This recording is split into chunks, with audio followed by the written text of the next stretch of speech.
Ceci est un livre audio autogénéré par Google. Chapitre 1. Circulation idéale.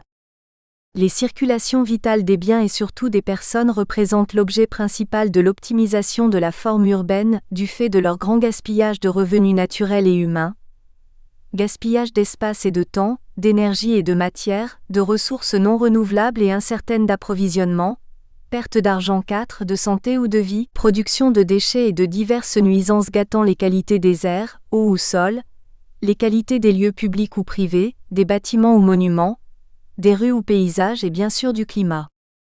Par ailleurs, le développement des infrastructures de transport rapide modifie les pratiques urbaines, conditionne les réflexes de l'usager et bouleverse le mode d'occupation d'un territoire. L'objectif premier n'est-il pas alors d'organiser la ville pour une accessibilité durable de ses lieux de repos et d'échange, ne dépendant plus d'une mobilité chaotique, excessive et dépourvue d'opportunités, ou d'un moyen de transport gaspilleur et sale?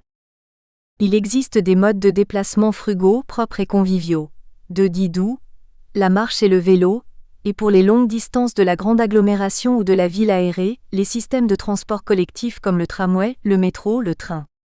Mais dans quel contexte peuvent-ils garantir une accessibilité économique acceptable, équitable et propre, donc durable? Remarque, pour moins d'ambiguïté, les expressions d'accessibilité ou proximité durable sont ici préférées à celles de mobilité durable.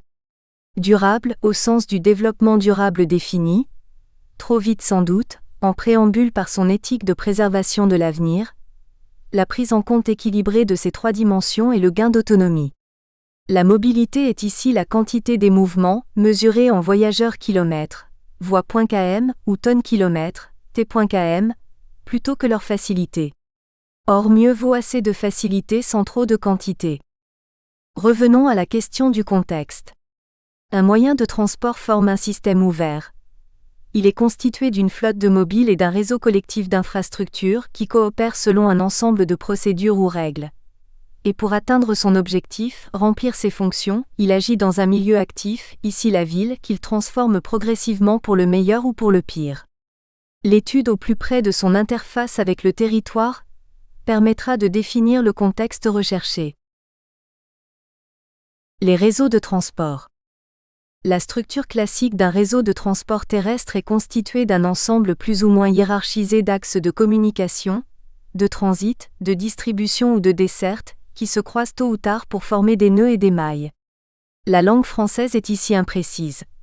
La maille désigne autant la boucle, ou ligne de contour, que l'ouverture ou le pavé, ou surface intérieure entourée par la boucle. Seule la première définition sera ici utilisée. La dualité entre maillage et pavage régulier ne se retrouve pas toujours dans le réseau réel. Le tracé sépare ou relie, contourne ou traverse des pavés habités, les disperse, égrène ou agglomère suivant l'échelle, le contexte ou le moyen de transport qu'il utilise.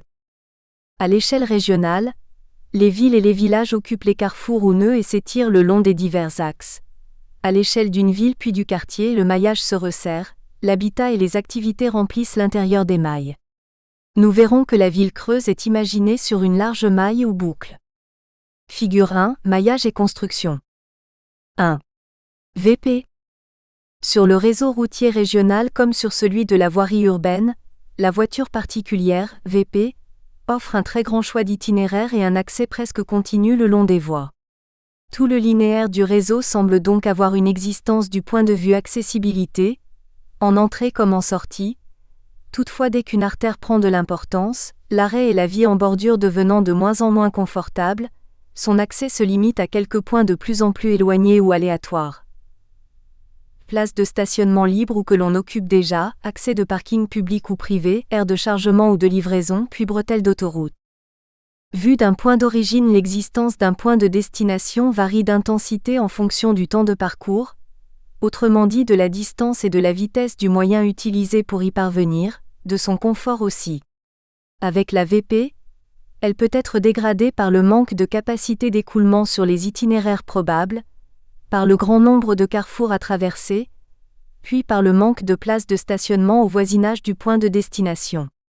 Il faut enrichir cet aperçu simpliste d'une prise en compte des chaînes de déplacement dont dépend aussi cette intensité, et donc l'attractivité d'un mode de transport. La destination elle-même est choisie pour ce qui s'y fait, et ce qui peut se faire dans son voisinage. Son attrait trop grand rend son accès difficile, ce qui en retour, le réduit ou commande des aménagements correctifs. Et l'accès facile d'un lieu incite à le rendre attrayant, ce qui en retour. Ces boucles de rétroaction peuvent faire croître les valeurs foncières et les dépenses en transport. Et il s'avère impossible de raisonner sur une zone ou un tronçon, en les isolant du territoire et du réseau. La division du capillaire, jusqu'à l'échelle du pâté de maison, et la diffusion d'un maillage jusqu'à la couverture complète d'un territoire, font proliférer les nœuds ou carrefours rendant vaine la vitesse de pointe du moyen de transport. Il faut alors organiser le réseau, le hiérarchiser, créer des itinéraires ou voies prioritaires sur lesquelles les flux sont accélérés et de ce fait massifiés. L'autoroute urbaine et la rocade en sont les formes les plus achevées. Cette hiérarchisation accentue la vitesse et la commodité de la voiture particulière standard 5, mais aussi ses gaspillages, nuisances et besoins. Elle avantage ce mode qui est le seul entièrement compatible avec elle. Elle favorise l'éparpillement de l'habitat, la décentralisation des activités ou la concentration de certains services, jadis de proximité. Par les effets de coupure des voies rapides, sales, dangereuses et bruyantes, elle divise le territoire, sépare plus qu'elle ne lie de grands pavés voisins, dont elle réclame ou justifie le contournement jusqu'à en favoriser la fermeture. Bref, elle éloigne un peu plus l'habitant des gens et lieux qu'il fréquente, jusqu'à rompre ses liens sociaux, et le rend fort dépendant d'un système routier toujours plus puissant. Figure 2, réseau routier urbain. Le mode de transport individuel le plus rapide voit sa grande attractivité se payer de certains défauts. Motorisé, lourd et encombrant, il coûte cher, consomme à la fabrication et à l'usage trop d'énergie fossile et de matières diverses, pollue l'air et l'eau, même à l'arrêt, détériore le climat, fait trop de bruit, dégrade les paysages, rend très dangereux les espaces publics, angoisse, fait des victimes, exclut certains, chasse les modes doux, ralentit le TC, accapare beaucoup trop de place en particulier en surface de stationnement, nuit encore après sa mort. Il transforme de façon irréversible beaucoup trop de richesses en déchets et crée des dettes, pour ne laisser souvent que le souvenir du mouvement. Il dépend pour ses productions et fonctionnements, d'un travail souvent pénible et mal payé et d'un puissant système d'approvisionnement énergétique, colosse fragile dont les pas s'accompagnent d'impacts malheureux et dont la stabilité dépend de compromis bien peu glorieux. Il prive son utilisateur de rencontres urbaines et du minimum d'exercice physique nécessaire à sa santé. Ne dit-on pas aussi qu'il semble lui affaiblir quelque peu l'âme et l'esprit, le rendre ou maintenir dépendant, paresseux, égoïste, tricheur, incivil, corrupteur, grossier, jaloux, lâche, vaniteux, agressif ? Chacun aura reconnu son voisin. L'achat d'une mobilité facile dispense de tout acte communautaire, de tolérance ou de solidarité ? La possession d'un outil de grande valeur que l'usage expose sans cesse, leste de craintes stériles malgré les assurances et nourrit la frustration. La VP ne se prête guère, ni se partage davantage, ni s'adapte à l'éparpillement familial, ne sachant pas se dédoubler dès que diffère instant ou lieu de départ ou d'arrivée. Souvent le conducteur se retrouve seul, voire de corvée quand il accompagne. En vérité, cet outil puissant n'est pas un mode de transport individuel. Sa grande commodité dépend étroitement des qualités d'un réseau collectif tentaculaire, parkings inclus, dont les coûts de possession s'avèrent très importants bien qu'héritier bientôt exclusif de tout un réseau de routes, chemins, rues et places multiséculaires, et dont le partage forcé ne manque pas de revers, congestion et accidents, d'où règles strictes, coûteuses, contraignantes et maintes fois transgressées. Nous n'y sommes pas seuls, comme dans les publicités automobiles, mais simplement moins proches du voisin que dans le bus ou le métro. Toujours plus envahissant, il pousse à bitumer et bétonner à grande échelle des surfaces rendues imperméables et stériles. Il chasse le citoyen de la rue, le prive de ses échanges et bonheurs partagés, de ses spectacles et jeux. Selon les âges, revenus ou handicap, il creuse les écarts d'accessibilité aux services ou activités sociales qui justifient la cité.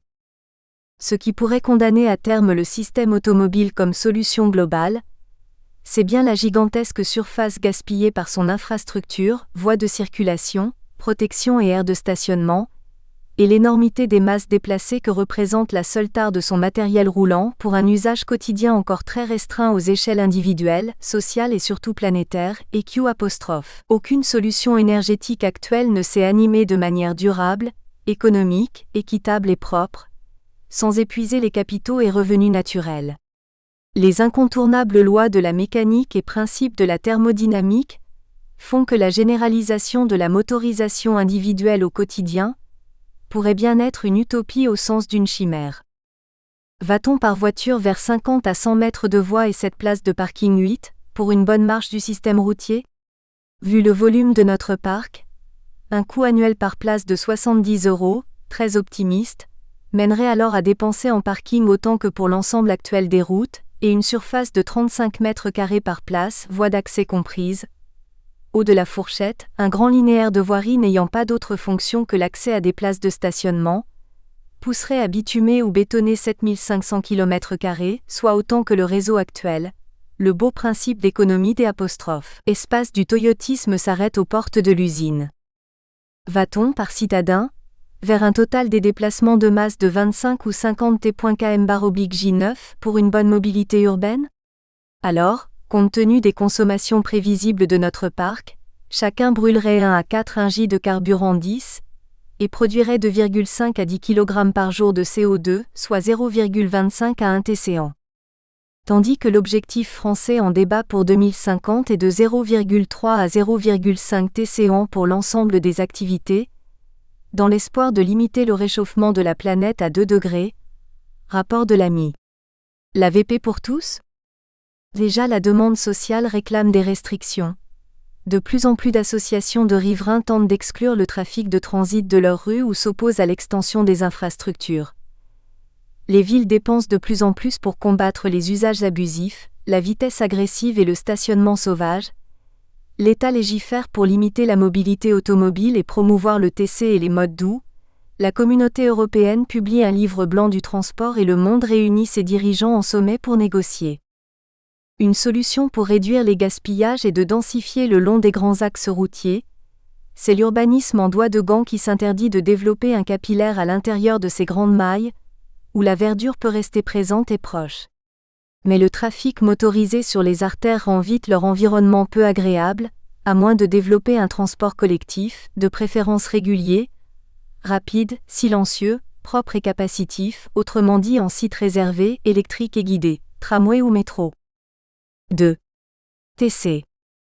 Avec les moyens de transport collectif, TC, la vitesse peut être importante, mais seuls les points d'arrêt, gares ou stations, ont une existence d'accès, dont l'intensité relative ne dépend plus essentiellement de la distance entre origine et destination.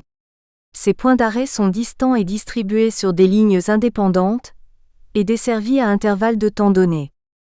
Les itinéraires possibles sont alors contraints par l'existence d'une desserte, par des cheminements piétonniers pas toujours confortables et sûrs, par des ruptures de charge ou changements de ligne ou de mode, pas plus agréables, par des fréquences de passage et des plages horaires souvent insuffisantes, ou bien encore par des tensions sociales qui ajoutent l'insécurité à l'inconfort, à la pénibilité des transbordements, à l'addition des temps d'attente loin de chez soi, en particulier le soir.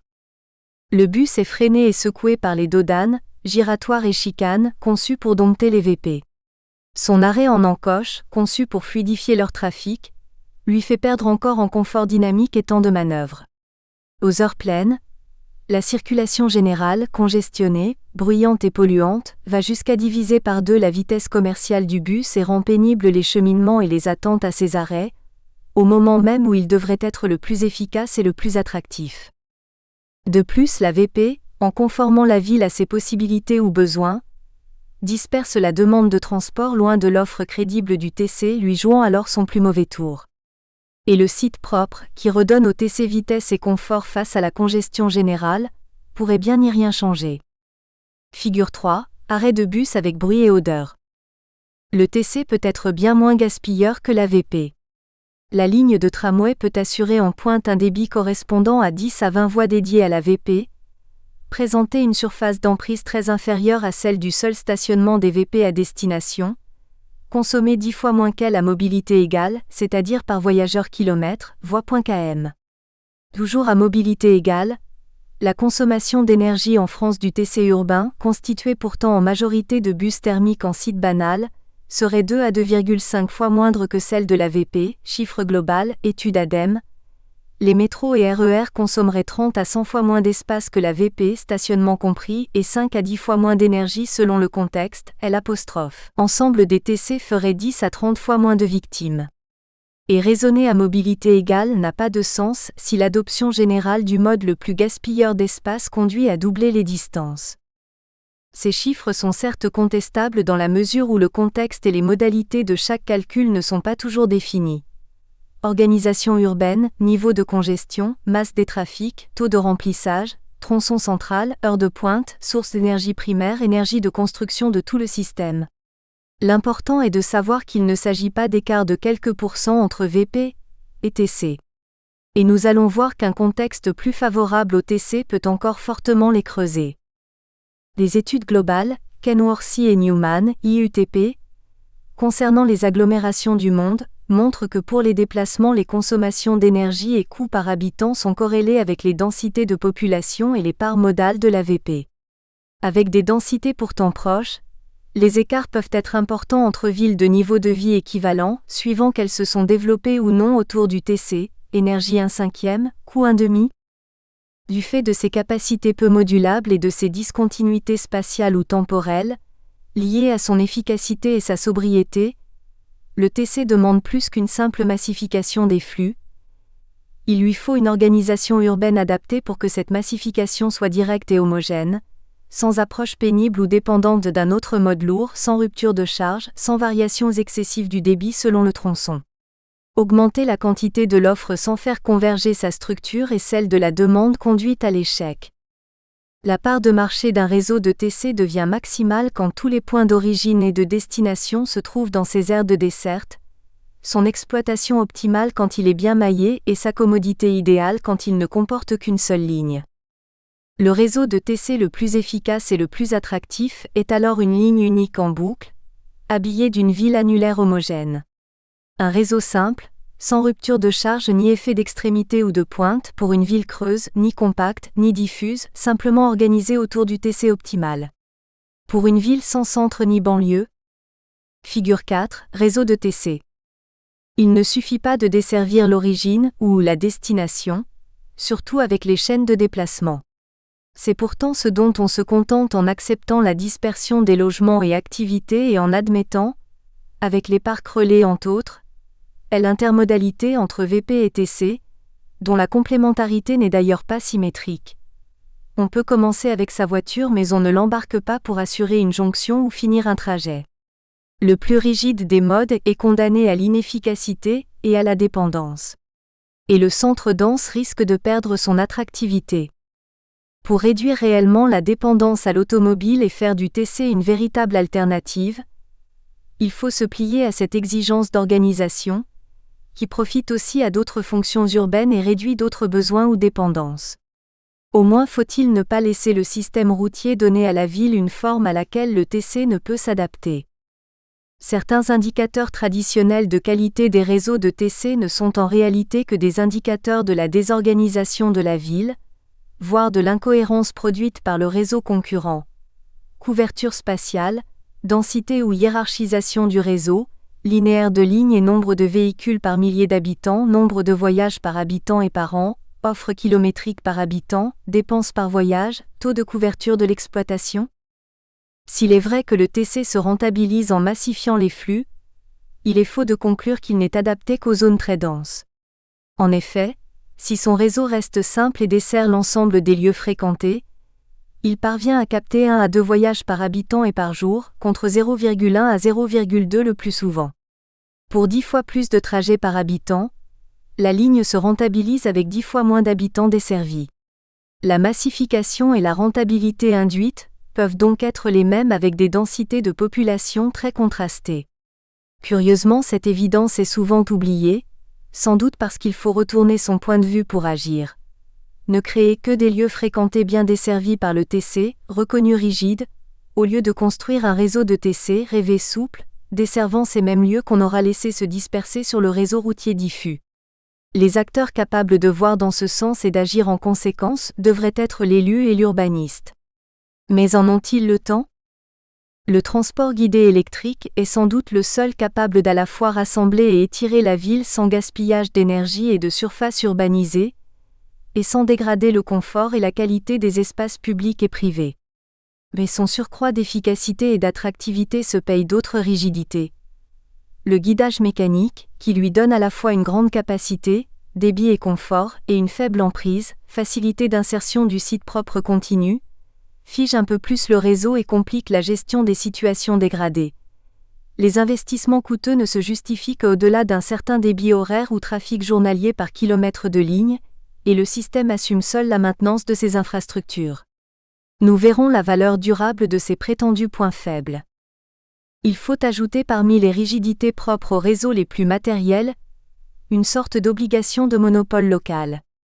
Le TC se prive alors d'initiatives ou investissements individuels et peine à s'approprier sur l'espace public l'emprise du site propre, qui seul saura lui donner la priorité et lui assurer sa bonne efficacité, part pourtant bien modique de l'ensemble du réseau viaire, dont la gestion du reste n'échappe pas plus à l'exclusivité. Toutefois, la grande simplicité structurelle des réseaux envisagés ici peut redonner une viabilité aux régies municipales, qui deviennent plus faciles à contrôler par le citoyen. Le TC dépend de l'approche du client, toujours marcheur et quelquefois cycliste. La distance ou le temps de rabattement sont, avec les horaires, parmi ses principaux critères d'accessibilité. Selon le contexte, attrait du motif de déplacement ou de l'environnement, longueur et durée du trajet en TC, fréquence, l'usager accepte de marcher 300 à 1000 mètres ou davantage, en moyenne 10 minutes. Il peut aussi se réjouir de cet exercice quotidien. L'attractivité du TC, ainsi liée aux qualités des chemins piétonniers ou cyclistes, n'est que meilleure dans un milieu débarrassé des nuisances et dangers du trafic général. 3. Marche et vélo. La marche fait le chemin. Elle ne dépend pas d'un réseau d'infrastructures sophistiquées, seulement d'ouvrages comme le pont. Premier mode de déplacement, elle a dessiné les limites des villes anciennes. Elle reste le meilleur moyen de découvrir une cité, ses commerces, architecture, paysages, musique ou parfums, et surtout ses habitants, de se confier au hasard de leur contact, de goûter les plaisirs du mouvement et du climat, du vent, du soleil ou de l'averse. De penser l'urbain aussi. Alors le trajet dans la rue n'est plus une transition vide dans un tuyau encombré, mais une activité riche dans un lieu fréquenté. Un enchaînement heureux 12. Et s'il faut des moments de vide dans une vie stressante, autant qu'ils soient sans gaspillage ou nuisance. Le vélo, comme mode individuel mécanisé, a devancé la voiture. Tout en s'accommodant des rues et des chemins existants, il a permis à l'homme d'aller 3 fois plus loin en dépensant 3 fois moins d'énergie. À la fin du 19e, il a été un concurrent sérieux du tramway en centre-ville, et son complément en banlieue. Cette petite reine d'une douzaine de kilos et bon marché, 100 fois moins lourde et chère que la VP, occupe sur la chaussée 5 à 6 fois moins de place que l'automobile et sur les aires de parking 15 à 20 fois moins, accès compris. Elle assure à son adepte un minimum d'exercice en même temps qu'un déplacement convivial, du moins jusqu'à ce qu'une VP ou un poids lourd l'en prive pour toujours. Ne dit-on pas qu'elle le préserve de l'obésité et de maladies cardiaques ? D'aucuns s'empressent de compter l'énergie qu'elle lui demande alors qu'il lui faut tôt ou tard la dépenser pour rester en bonne santé, qu'elle lui garantit une mobilité souple, surtout quand il n'a pas les âges ou moyens de posséder une VP, lui offre des accès au plus près, lui laisse une bonne part des plaisirs variés de la marche, voire les étend et enrichit. Faute cette fois de reconnaître son voisin, chacun se souviendra peut-être de sa jeunesse. Marche et vélo représentent des modes de déplacement économiques, propres, sains et conviviaux. On les dit donc modes doux. Ils nous restituent notre corps, ses expériences multiples du temps et de l'espace, ses arts de se mouvoir ou de s'approprier un territoire. Bien davantage que la VP ou le TC, ils sont toujours présents sur les plaquettes publicitaires de programmes immobiliers illustrés de visions d'artistes.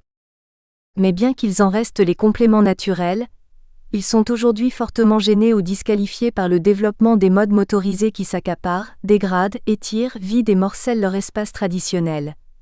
Dangers omniprésents, gabarits, masse et vitesse différentielles, nuisances nombreuses, odeurs, bruit, graisse, gaz, obstacles, bus arrêtés, abris de bus, stationnement gênant, plots, poteaux, coupures et distances dissuasives, parking immense, voies rapides infranchissables, tunnels, lieux déserts, étalement urbain. Réserver de l'espace à la marche ou au vélo n'a bientôt plus de sens, tant la spécialisation fonctionnelle a éloigné les zones urbaines les unes des autres et y a appauvri les plaisirs ou les rencontres, créant un besoin de transport motorisé pour chaque motif de déplacement comme le motif lui-même. On ne peut plus guère sortir à pied ou en vélo de sa ville ou même de son lotissement, ni demander à ses enfants d'aller à l'école en vélo ou à pied. Il faut même parfois une voiture pour aller se dégourdir les jambes avec un minimum de confort et de sécurité. Les modes doux peuvent s'avérer limités pour le transport de paquets, bien que le caddie ou la petite remorque sache fort bien multiplier notre capacité de charge, et que venant des pays émergents nous parviennent des images de chargement époustouflants. 4. Fret. Optimiser les déplacements sans prendre en compte les marchandises peut conduire à des aberrations dangereuses pour l'économie urbaine. Les activités engendrent les deux mobilités, de biens et de personnes, et structurent les localisations. Par ailleurs, le transport urbain de marchandises représente aujourd'hui un tiers des émissions de CO2. Dès les années 30, à l'époque où l'automobile n'est encore qu'un luxe, le transport routier rattrape le ferroviaire. Sa cohabitation possible avec le trafic général devient à la fois son atout et sa faiblesse, en particulier en ville.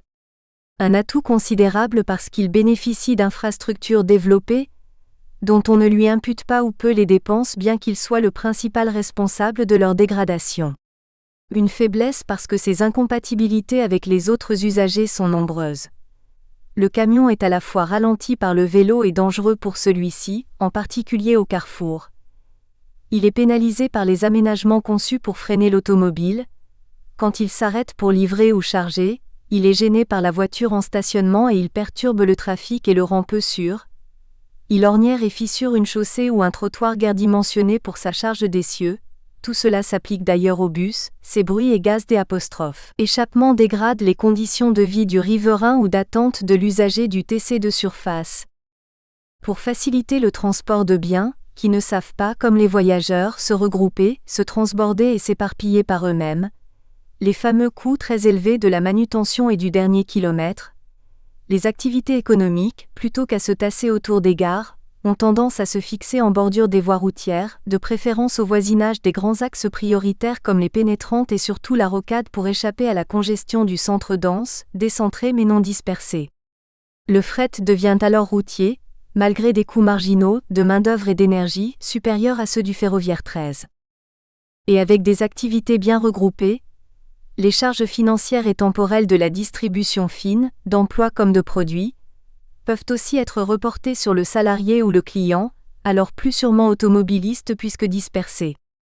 S'il est le principal responsable de la fatigue des chaussées ou du défoncement des bas-côtés, s'il a sa part dans les nuisances sonores et l'insécurité, le transport urbain de marchandises peut sembler bien moins gaspilleur en énergie que celui de personnes, puisqu'il représente, par an et par habitant, l'équivalent d'un semi-remorque de 40 T traversant une partie de l'agglomération, loin donc des tonnes-kilomètres annuels, T.km/en parenthèse fermante des déplacements automobiles. Hélas, pour les derniers kilomètres, il reste trop éclaté en petits camions, camionnettes, véhicules utilitaires légers, VUL ou VP mal remplis 14.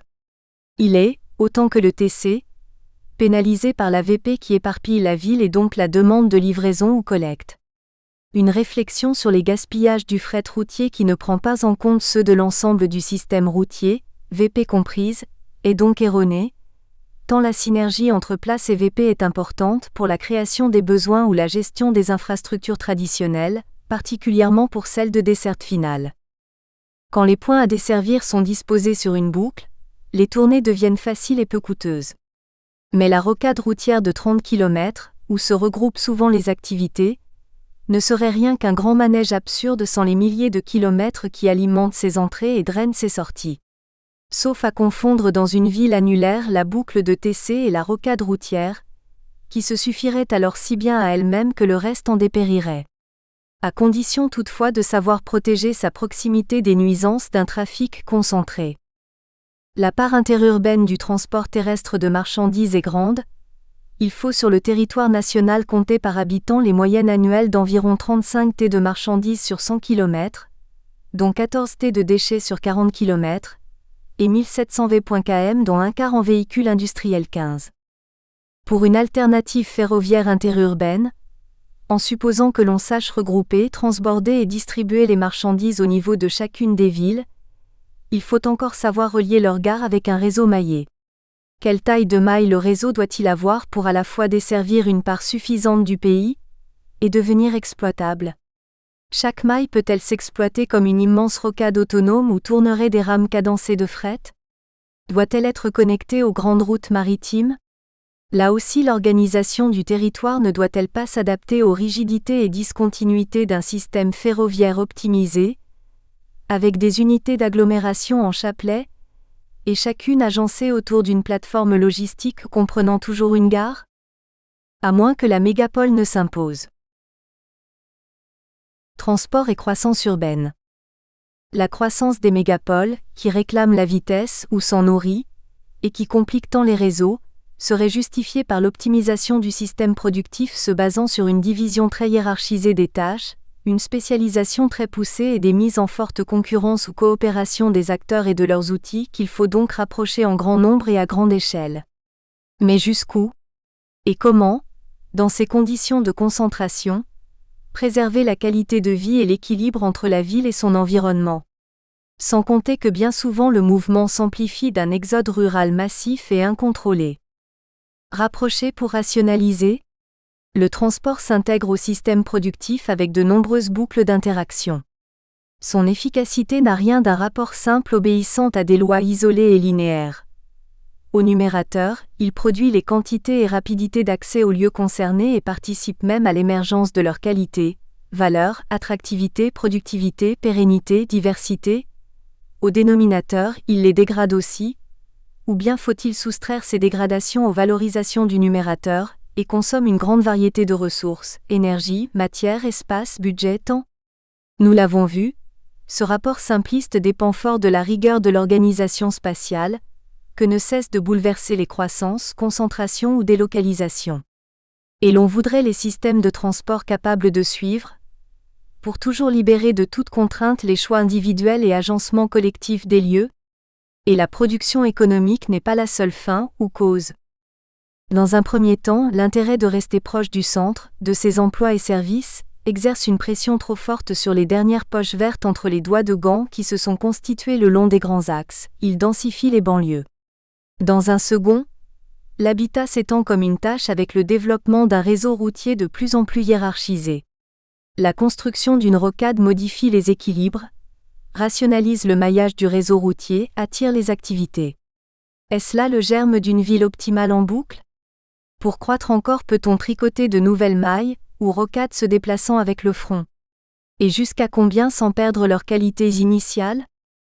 La croissance des villes correspond aussi à une aération, un étalement à démographie constante. Un équilibre entre répulsion et attraction conditionne la proximité entre habitat et axe de transport en fonction de la perception changeante de critères d'utilité et de nuisance. La densité sur un îlot et la proximité d'une grande artère augmentent pour profiter d'une certaine protection, hier plus qu'aujourd'hui, d'une mise en commun de services, d'une plus grande possibilité d'emploi, ou au contraire, diminuent pour chercher le calme, la sécurité, aujourd'hui plus qu'hier, l'espace, la verdure, au prix d'un budget croissant des transports et d'une mobilité motorisée si excessive Elle finit par détruire ce qui la motivait, ou par le repousser aux seules frontières du réseau alors toujours plus lointaines et déchiquetées. Le lotissement même urbain n'a plus les charmes bucoliques de la banlieue d'antan. Avec ses champs vallonnés, agréables vergers, jardins potagers ou d'agréments, vieilles granges, murs de pierre sèche, haies bocagères, chemins creux, rues limpides, viviers, grandes mares et bois touffus, elle abritait une incroyable diversité de biotopes avec sans doute une biodiversité jamais égalée. Elle offrait à quelques citadins privilégiés le calme, l'air pur, la liberté et des loisirs champêtres variés. Promenades, études de la nature, baignades, pique-niques, culture, élevage, cueillette, chasse, pêche. Bref, une vie princière, Lewis Mumford cite Alberti. La croissance de la ville est celle de ses infrastructures. L'étalement urbain diffus est celui du réseau routier. Et la baisse de densité peut n'être que trompeuse si la moitié du territoire conquis est dédiée au système routier. La voiture pour donner de l'espace à la voiture, non l'outil merveilleux, mais son usage massif et abusif que sa rapidité et commodité rendent si tentant. Le gaspillage d'espace et la vitesse facile perturbent le marché foncier. La voiture pour échapper au prix dont elle a favorisé la montée, elle coûtera pourtant autant que les remboursements ou loyers. L'éparpillement croissant disqualifie les modes doux et éloigne des dessertes pertinentes du transport collectif, dont les parts modales diminuent au profit de l'automobile. La voiture pour asseoir sa propre domination sur le marché de la mobilité. Les augmentations de l'offre de TC et les mesures de restriction de la VP dans le centre restent vaines. Et pourtant la valeur foncière d'un logement augmente à l'approche d'une station de RER ou de métro, et diminue à celle d'une grande artère routière. La voiture pour fuir l'enfer de la voiture en trop forte densité. Le processus s'emballe. Une grande part du coût de la croissance urbaine ne doit-elle pas être imputée à la mobilité automobile ? Le système routier en croissance n'a pas seulement dépassé un seuil au-delà duquel il est devenu contre-productif. Relire Illich. Il produit de grandes injustices et complique toujours plus les politiques de redistribution des richesses, quand ceux qui subissent ces nuisances ne sont pas ceux qui profitent de ces commodités. Les populations les plus pauvres peuvent rester piégées dans les zones les plus pauvres, les plus polluées ou bruyantes et les plus privées par le même d'emplois, de services urbains, de paysages agréables, d'une biodiversité réjouissante. Faut-il donc lutter à la fois contre une rationalité économique globale, qui engendre une concentration vitale ? Nous espérons que vous avez apprécié cet aperçu. Pour continuer à écouter ce livre audio sur Google Play Livres, utilisez le lien dans la description de la vidéo.